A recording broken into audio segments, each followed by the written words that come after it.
ஏசாயா தீர்க்கதரிசியின் புஸ்தகம் 26ஆம் அதிகாரம். அக்காலத்திலே யூதா தேசத்தில் பாடப்படும் பாட்டாவது, பெலனான நகரம் நமக்கு உண்டு, இரட்சிப்பையே அதற்கு மதிலும் அரணுமாக ஏற்படுத்துவார். சத்தியத்தை கை கொண்டு வருகிற நீதியுள்ள ஜாதி உள்ளே பிரவேசிப்பதற்காக வாசல்களை திறவுங்கள். உம்மை உறுதியாய் பற்றி கொண்ட மனதை உடையவன் உம்மையே நம்பியிருக்கிறபடியால் நீர் அவனை பூரண சமாதானத்துடன் காத்துக்கொள்வீர். கர்த்தரை என்றென்றைக்கும் நம்புங்கள். கர்த்தராகிய யெகோவா நித்திய கன்மலையாயிருக்கிறார். அவர் உயரத்திலே வாசமாயிருக்கிறவர்களையும் கீழே தள்ளுகிறார், உயர்ந்த நகரத்தையும் தாழ்த்துகிறார். அவர் தரை மட்டும் தாழ்த்தி அது மண்ணாகும் மட்டும் இடிய பண்ணுவார். கால் அதை மிதிக்கும், சிறுமையானவர்களின் காலும் எளிமையானவர்களின் அடிகளுமே அதை மிதிக்கும். நீதிமானுடைய பாதை செம்மையாயிருக்கிறது. மகா நீதிபரராகிய நீர் நீதிமானுடைய பாதையை செம்மைப்படுத்துகிறீர். கர்த்தாவே, உம்முடைய நியாய தீர்ப்புகளின் வழியிலே உமக்கு காத்திருக்கிறோம். உமது நாமமும் உம்மை நினைக்கும் நினைவும் எங்கள் ஆத்தும வாஞ்சியாயிருக்கிறது.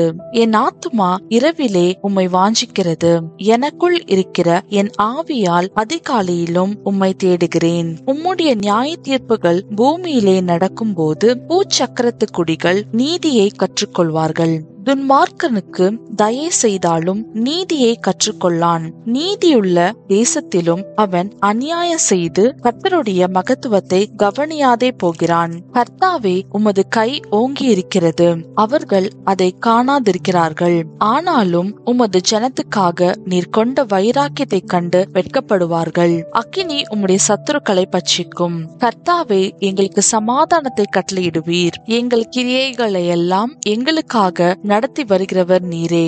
எங்கள் தேவனாகிய கர்த்தாவே, உம்மை அல்லாமல் வேறே ஆண்டவன்மார் எங்களை ஆண்டார்கள். இனி உம்மை மாத்திரம் சார்ந்து உம்முடைய நாமத்தை பிரஸ்தாபப்படுத்துவோம். அவர்கள் செத்தவர்கள் ஜீவிக்க மாட்டார்கள். மாண்ட ராட்சதர் திரும்ப எழுந்திரார்கள். நீர் அவர்களை விசாரித்து சங்கரித்து அவர்கள் பேரையும் அழிய பண்ணினீர். இந்த ஜாதியை பெருக பண்ணினீர். கர்த்தாவே, இந்த ஜாதியை பெருக பண்ணினீர். நீர் மகிமைப்பட்டீர். தேசத்தின் எல்லை எல்லாவற்றையும் நெடுந்தூரத்தில் தள்ளி வைத்தீர். கர்த்தாவே, நெருக்கத்தில் உம்மை தேடினார்கள். உம்முடைய தண்டனை அவர்கள் மேலிருக்கையில் அந்தரங்க வேண்டுதல் செய்தார்கள். கர்த்தாவே, பேறு காலம் சமீபத்திருக்கையில் வேதனைப்பட்டு தன் அம்பாயத்தில் கூப்பிடுகிற கர்ப்பவதியைப் போல உமக்கு முன்பாக இருக்கிறோம். நாங்கள் கர்ப்பமாயிருந்து வேதனைப்பட்டு காற்றை பெற்றவர்களைப் போல் இருக்கிறோம். தேசத்தில் ஒரு ரட்சிப்பையும் செய்ய மாட்டாதிருக்கிறோம். பூச்சக்கரத்து குடிகள் விழுகிறதும் இல்லை.